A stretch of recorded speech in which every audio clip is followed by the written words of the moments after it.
Assalamualaikum warahmatullahi wabarakatuh. Al-Fatiha ila hadratin Nabi Mustafa Sayyidina Muhammadin sallallahu alaihi wasallam. Al-Fatiha. A'udzu billahi minasy syaithanir rajim. Bismillahirrahmanirrahim. Alhamdulillahi rabbil alamin. Ar-Rahmanir Rahim. Maliki yaumiddin. إياك نعبد وإياك نستعين اهدنا الصراط المستقيم صراط الذين أنعمت عليهم غير المغضوب عليهم ولا الضالين آمين.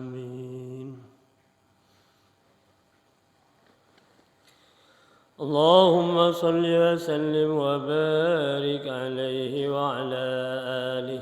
اللهم صل على محمد يا ربي صل عليه وسلم.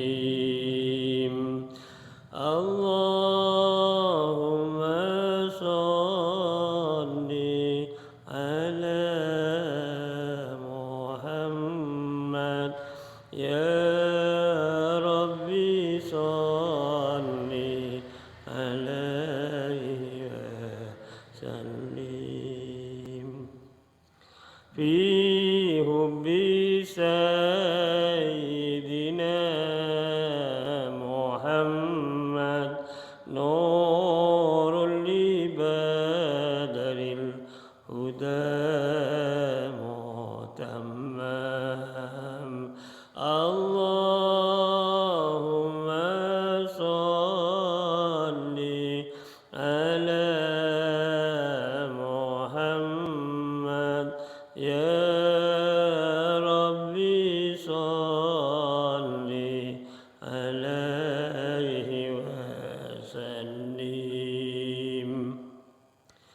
قلبي يهين إلى محمد ما زال من وجده متيم. اللهم صل على محمد يا ربي صل عليه وسلم. ما لي حبيب سوى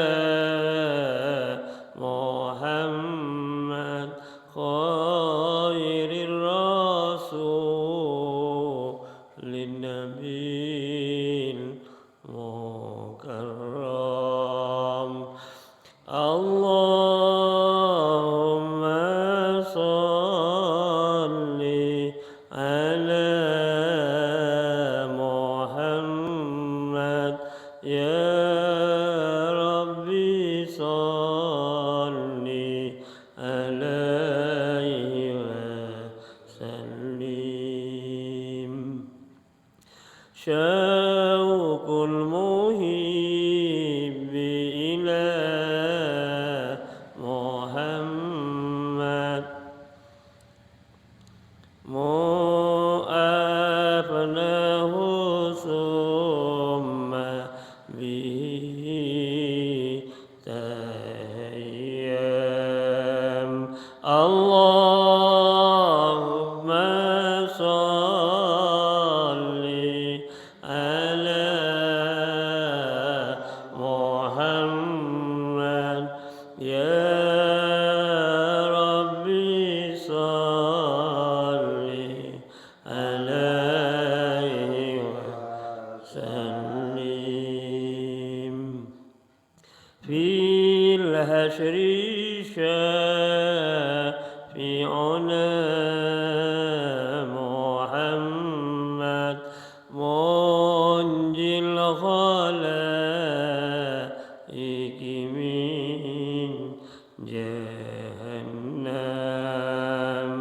Allahumma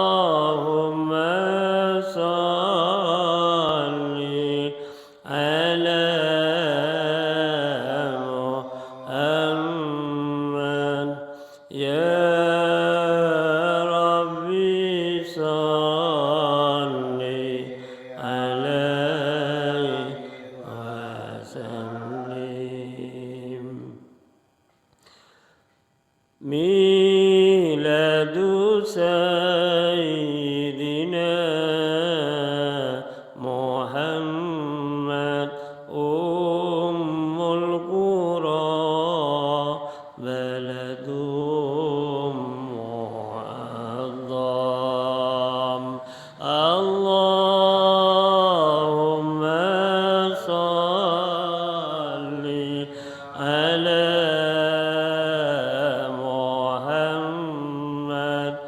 ya Rabbi salli alaihi wasallim. Ahya duja zamana Muhammad maulahu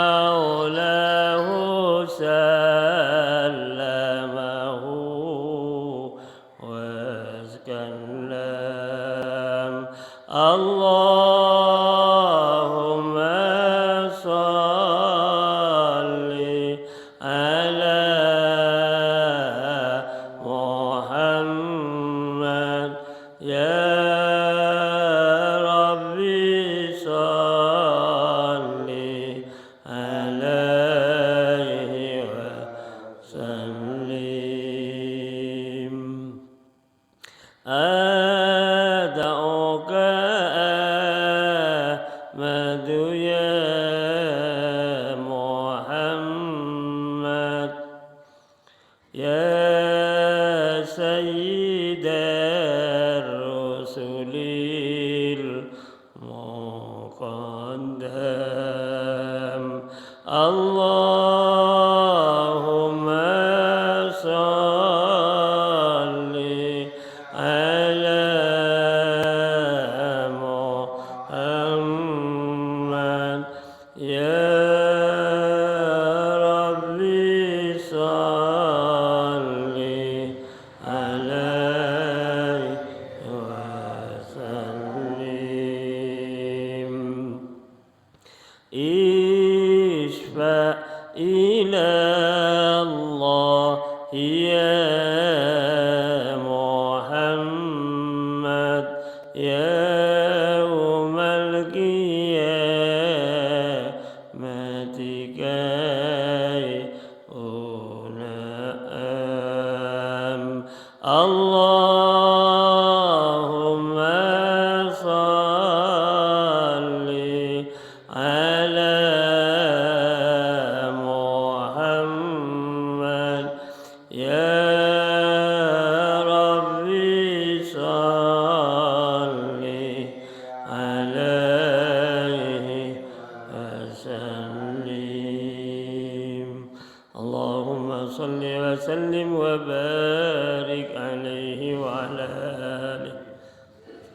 Mudah-mudahan dengan bacaan salawat Nabi kita semua, bapak-bapak, hadirin hadirat semuanya mendapatkan syafaat kelak di yaumil qiyamah khususnya, dan mudah-mudahan kita bisa berkumpul bersama Nabi Muhammad dan para nabi-nabi yang lain, para siddiqin, para syuhada, para sholihin, para ulama.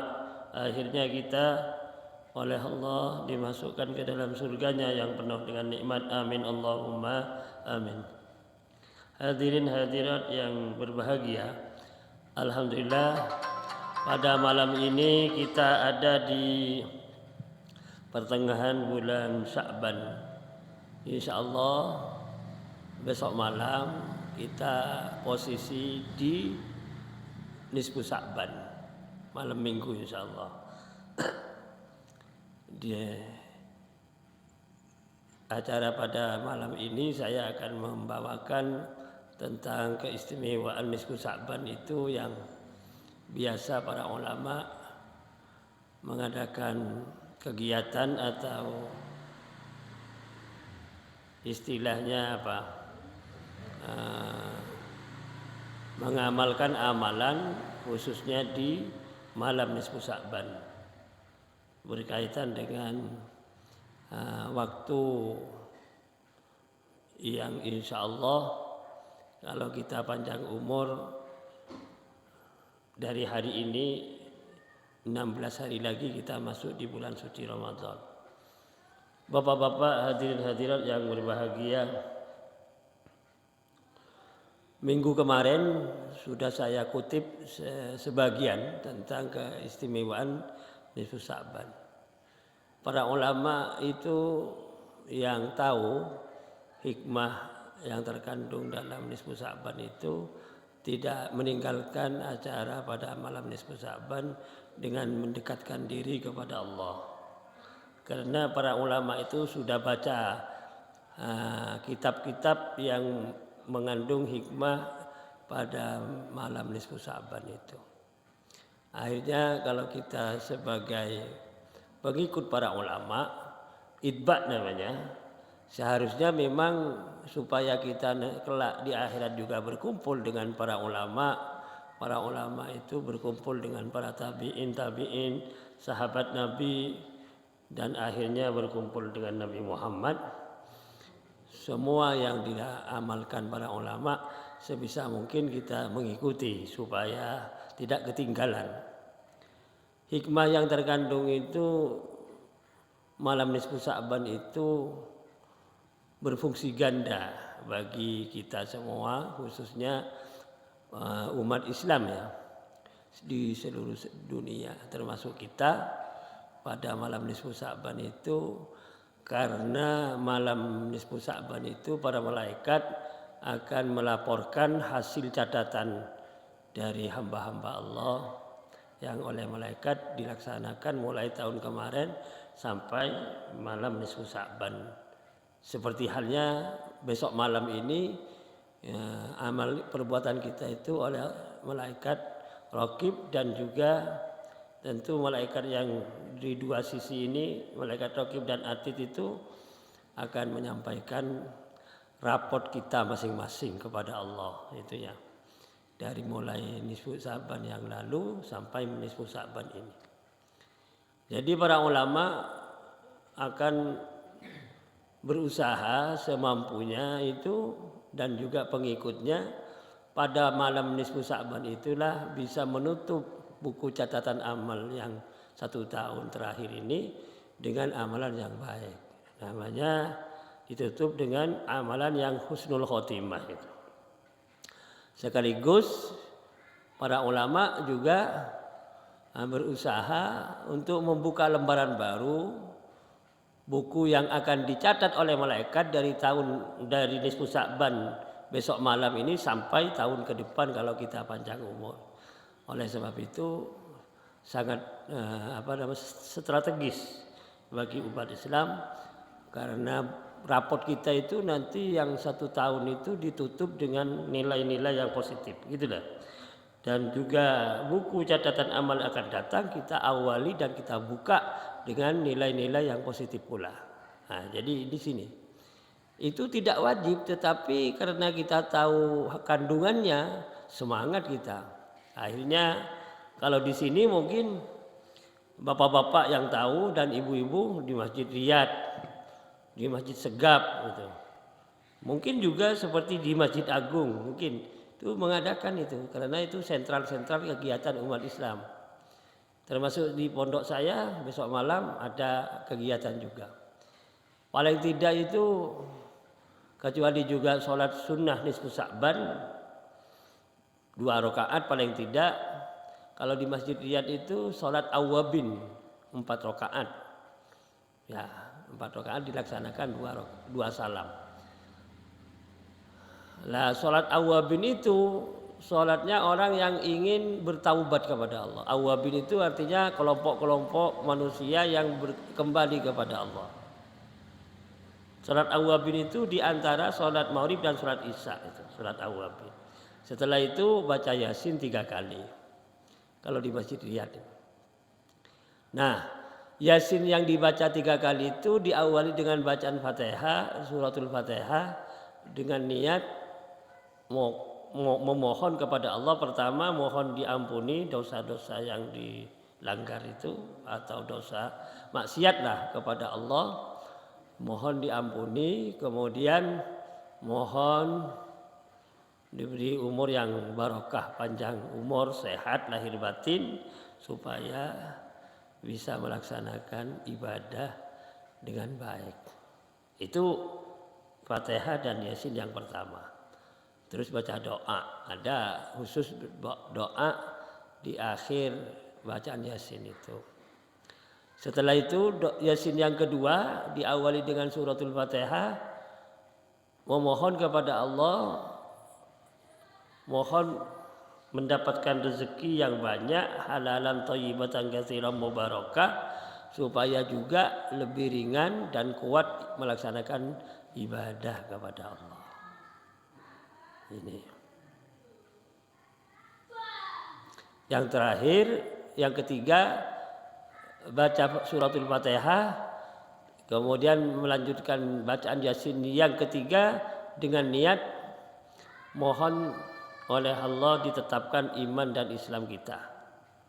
Nah, jadi dunia akhirat. Ini minimal itu. Kecuali itu sholat awwabin misalnya, minimal sholat 2 rakaat, niat sholat nisfu Sa'ban, baca suratul Fatihah, terus baca qul ya ayyuhal kafirun. Al-kafirun itu setelah Fatihah, rakaat pertama. Terus rakaat kedua setelah suratul Fatihah baca Al-Ikhlas, qul huwallahu ahad. Kemudian ngelok salam. Ini sederhana ya. Cuman memang menjadi jadwal tetap karena itu tadi menempati posisi ada momentum strategis karena malaikat Raqib dan Atid itu mau menghadap Allah, melaporkan hasil catatannya hamba Allah itu termasuk kita besok malam. Nah, ini sebisa mungkin itu kalau kita ada waktu ya, dan memang berusaha dan ikhtiar namanya, itu karena fungsi ganda tadi penting itu sebetulnya. Nah, nanti di akhirat itu buku-buku yang dicatat oleh malaikat itu, umpama di sini itu anak sekolah kan rapot namanya, ya kan? Itu oleh Allah Ta'ala akan dikalungkan ke leher kita masing-masing. Jadi manusia itu sedunia, mulai populasi penduduk manusia dari zaman Nabi Adam sampai umat Muhammad ini berapa triliun manusia gitu ya, itu akan dikalungi hasil catatan amalnya tadi, buku. Allah Ta'ala dawuh di dalam Al-Quran, a'udzubillahi minasyaitonirrajim, wa kulla insanin alzamnahu ta'irahu fi unuqi. Dan kepada semua manusia saya kalungkan bukunya di lehernya. Itu malah Allah dawuh begitu. Wa kulla insanin alzamnahu ta'irahu fi unuqi. Wa nukhriju lahu yaumal qiyamati. Dan buku itu nanti akan dikeluarkan oleh Allah Ta'ala pada hari kiamat. Ya nanti di akhirat lah ya. Wa nukhriju lahu yaumal qiyamati kitaban yalqahu mansyura. Ya tersebar kepada seluruh manusia sedunia mulai zaman Nabi Adam sampai umat terakhir ini pasti mendapatkan kiriman buku tadi untuk dikalungkan di lehernya masing-masing. Kemudian Allah dawuh, Iqra' kitabak, bacalah buku catatan amal ini milikmu ini. Kafa binafsikal yauma 'alaika hasiba. Cukup pada hari ini untuk kamu sebagai hisab amal. Jadi melihat hasil catatan di raport kita itu nanti cukup itu sebagai hisab pemeriksaan daripada amal ibadah kita mulai dari akil baligh sampai meninggal dunia. Jadi di sini pentingnya nanti nilai raport yang dibuka oleh masing-masing manusia termasuk kita itu nilainya bagaimana? Ranking maksud sekali pakai ranking apa bagaimana? Ranking pertama atau 10 besar apa dari depan apa dari belakang? Tinggal kita itu membacanya dengan bahasa yang sederhana. Kira-kira malaikat raqib dan atid itu bagaimana? Kan gitu hasil catatan amal yang kita lakukan. Dan tidak ada yang ketinggalan itu. Oleh sebab itu, bapak-bapak dan ibu-ibu pada nisfu Sa'ban itu sekali lagi para ulama yang tahu hikmahnya pasti mengadakan amalan yang sangat strategis itu. Walaupun itu tidak wajib, tetapi itu ada substansi yang sangat strategis bagi masing-masing individu umat Islam. Nah, kalau ada orang yang nyun sewu ya, orang sekarang itu kan cerdas. Mana dalilnya? Mana yang ngaji dong? Pegang kitab gitu maksud saya, supaya tahu bahwa apa yang terkandung di dalam nisfu Sa'ban itu. Tidak asal cuman ngomong begitu saja. Nah, supaya kita punya gondelan, oh di balik itu awake dhewe itu menjadi hamba Allah, diperintah untuk melaksanakan perintahnya wajib dan yang sunnah, dan meninggalkan larangan Allah, kan begitu ya, yang diharamkan dan yang dimakruhkan. Ya, kita tahu status amal perbuatan kita yang berupa fi'liyah namanya, tindakan yang action dengan tindakan positif yang mengandung keberuntungan untuk diri kita masing-masing dunia sampai akhirat. Ini yang pertama di dalam nisfu Sa'ban.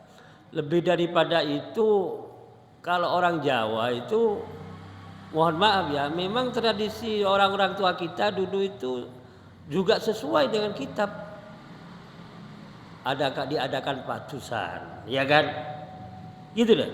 Diadakan mandi malam, mandi keramas lah. Maksudnya itu sebetulnya bukan cuman ikhtiar supaya bersih secara zahir, lahiriah, tapi juga bersih secara batiniyah. Baca istighfar, kecuali mandi keramas. Nisfu Sa'ban itu orang-orang tua kita begitu. Supaya betul-betul kalau bersih dengan suci beda lah. Bersih itu belum tentu suci, tapi kalau bersih plus suci itu luar biasa itu. Nah, di sini akan hikmah yang sangat besar untuk umat Islam termasuk kita. Kalau badan kita lahir batin ini sudah bersih, jauh dari kotoran-kotoran yang sifatnya substansial seperti dosa-dosa, makanya banyak istighfar supaya dosa-dosa yang ada di dalam kita itu bersih. Fisik secara lahiriah dibasuh juga kan, dimandi gitu. Nah, nanti ke depan yang 2 minggu akan datang kan memasuki bulan suci Ramadan. Dalam posisi yang serba bersih tadi itu ringan itu. Tidak berat itu.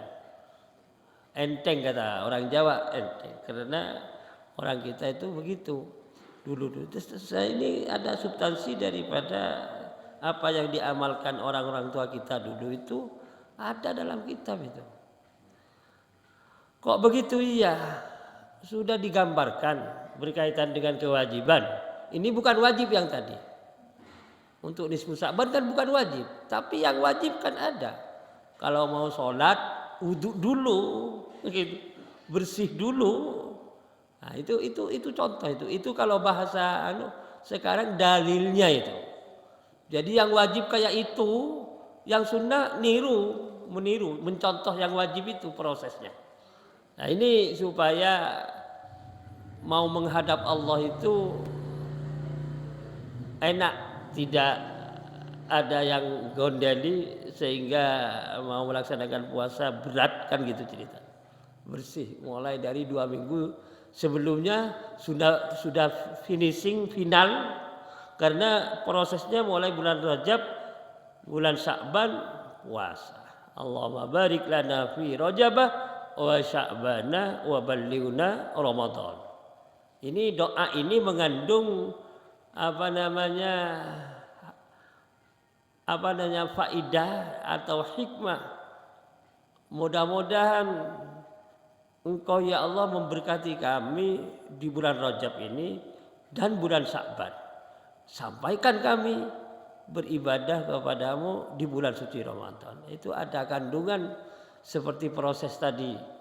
Mulai daripada membersihkan dosa-dosa, kotoran-kotoran yang menempel di badan zahir, sampai bulan nisfu Sya'ban tanggal 15 nisfu Sya'ban finishing 2 minggu akan datang sudah melaksanakan namanya puasa yang penuh dengan maghfirah, barakah, ampunan dari Allah dan kemurahan yang diberikan oleh Allah kepada umat Muhammad. Ini ada kandungan yang sangat strategis di bulan Sya'ban. Kenapa dinamai Sya'ban? Karena memang ada cabang-cabang kebaikan.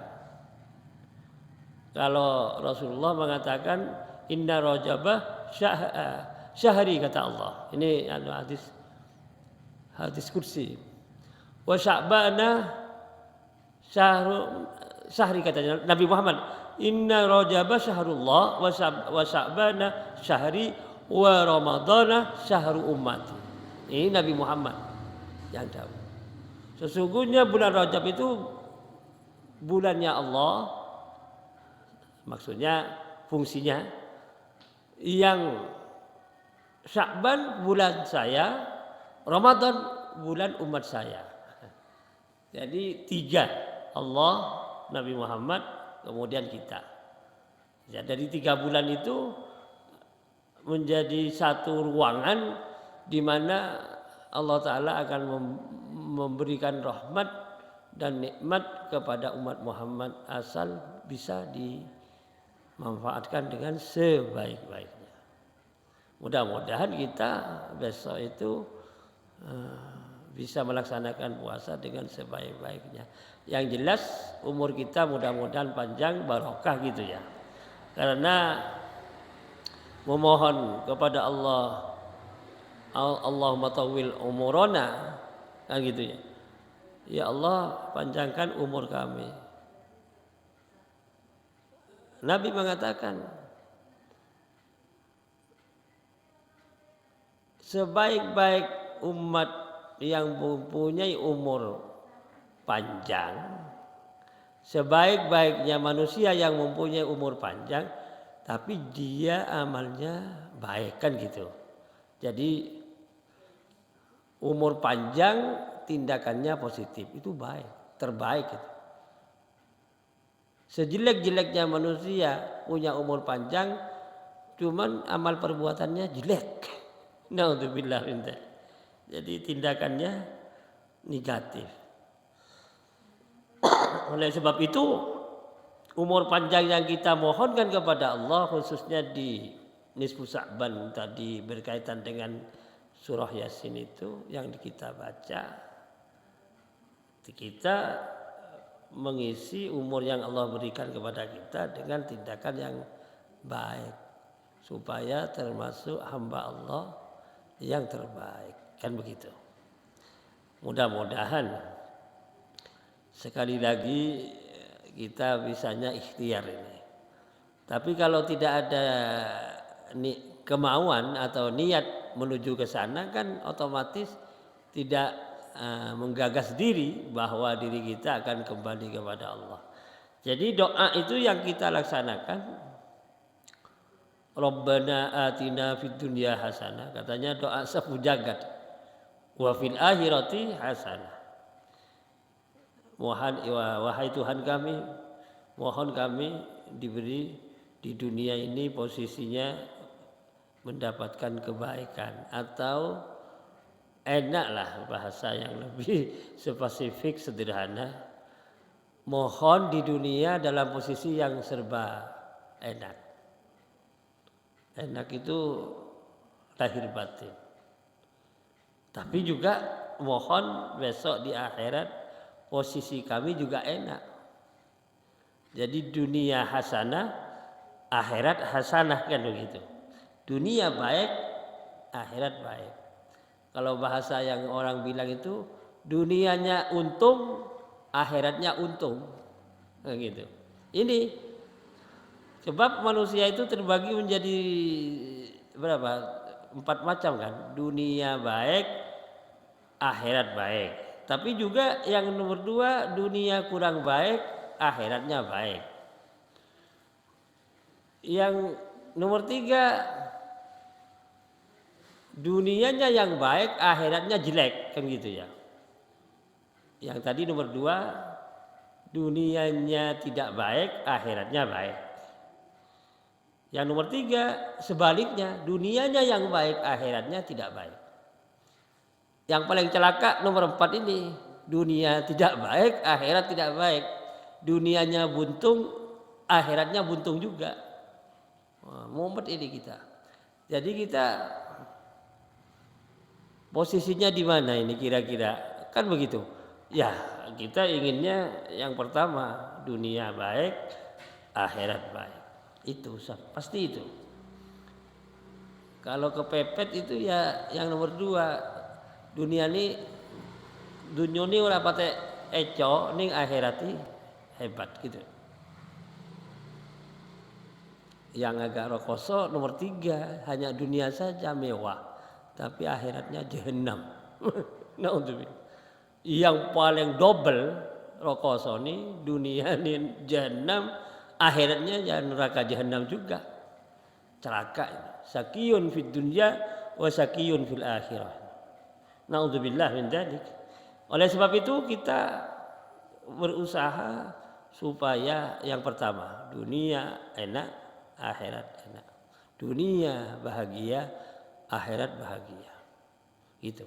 Saya kira itu gambaran sekilas menyambut datangnya bulan suci Ramadan. Insyaallah kalau harinya deh sekitar 16 hari atau 15 hari ke depan sudah kita masuk bulan suci Ramadan 1444 Hijriah ya. 1444 Hijriah kita ada di posisi bulan yang penuh dengan ampunan dari Allah.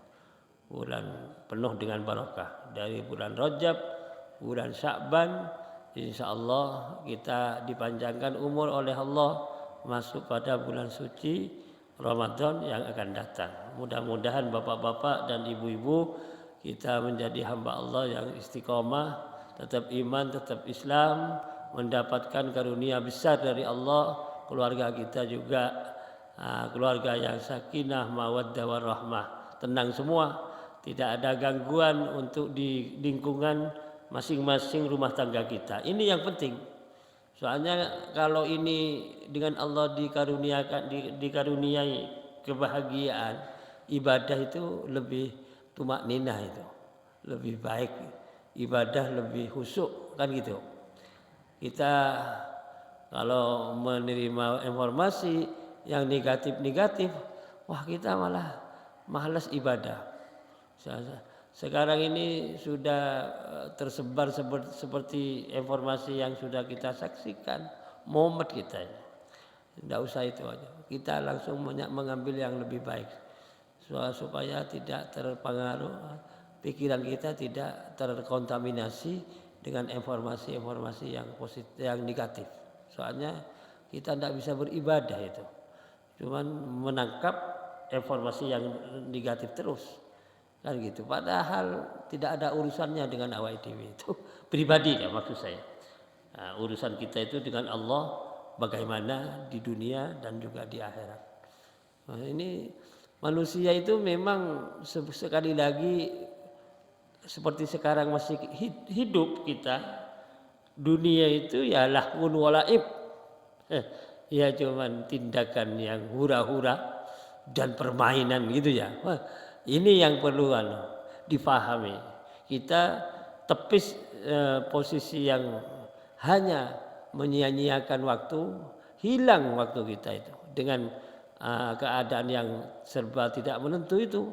Kalau kita ke sana, nah kita kembali bagaimana mendapatkan ketentraman jiwa, ketenangan jiwa, bisa beribadah dengan sebaik-baiknya. Saya kira itu gambaran sekilas, karena juga di dalam merespon suasana yang tidak baik, kita jawab dengan bagaimana posisi diri kita dan keluarga kita itu kepada posisi yang baik-baik itu saja. Tidak usah, sebab gini, bukan saya tidak mau menerima informasi, ya yang baik kita terima, yang jelek kita terima, ya pokoknya diterima adanya, tapi kita tidak usah masuk di lingkungan itu, karena kalau masuk ke lingkungan itu nanti kita tidak bisa beribadah, hanya ngurusi mereka saja, padahal mereka sama sekali tidak memberi distribusi pada diri awal dewi itu untuk kebaikan, cuma ngajak ke neraka saja. Naudzubillah min dzalik. Saya kira itu gambaran sekilas, mudah-mudahan sekali lagi kita mendapatkan tambahan ilmu yang bermanfaat, mendapatkan ridha dari Allah, selamat kita fid dini wad dunya wal akhirah. Maulaya shalli wa sallim daiman abada ala habibika khairil khalqi kullihim wal habibul ladzi syafa'atu likulli hawlin minal ahwali muqtahim ya rabbi bil mustafa balligh maqasidana waghfir lana ma madha ya wasi'a karami rabbana atina fid dunya hasanah wa fil akhirati hasanah wa qina adzabannar walhamdulillahi rabbil alamin. Assalamualaikum warahmatullahi wabarakatuh.